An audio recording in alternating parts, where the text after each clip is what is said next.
বাজার থেকে এত বেগুন কে আনে গো? এদিকে তো তুমি বেগুন ছুঁয়েও দেখো না। আমি কি করবো এই বেগুনগুলো? স্বর্গে যাবো নিয়ে?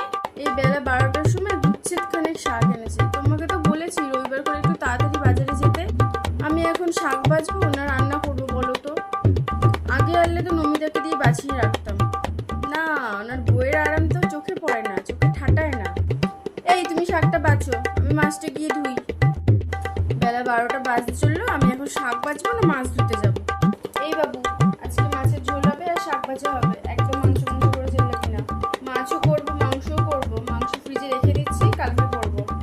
দেশি মুরগির ডিম এনেছো ভালো কথা, কিন্তু ওদের কাছে অনেক পুরনো ডিম থাকে গো। আগের সপ্তাহে 3খানা ডিম নষ্ট হয়ে গেছে। জলে ভাসিয়ে দেখতে হবে যে ডিমগুলো ভালো আছে কিনা। জলে ভাসলে জানবি ডিমগুলো খারাপ। এ বাবা, কচুটা তো জল বসা, তুমি দেখে বুঝতে পারো না যেটা নষ্ট কচু? পেঁয়াজটাও জল বসা, পেঁয়াজে জল, কচুতে জল, সব তো পচে যাবে।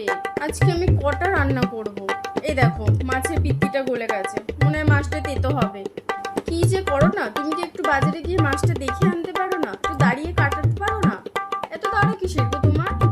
মাছটা তেতো হলে বাবু খাবে কি করে? ও আবার খাওয়ার সময় চিৎকার করবে, খাবে না। তুমি না কি করো? তোমাকে যে বলেছিলাম একটুখানি কুমড়ো নিয়ে আসতে, সেটা আনুনি, বলছে শুধু বেগুন নিয়ে এসেছে। এবার থেকে শনিবারের রান্নাটা একটু গুছিয়ে রাখবো, যাতে রবিবার তোমার সাথে একটু বাজারে যেতে পারি, গিয়ে সবকিছু দেখে শুনে নিয়ে আসতে পারি। তোমার দ্বারা তো কিচ্ছু হবে না।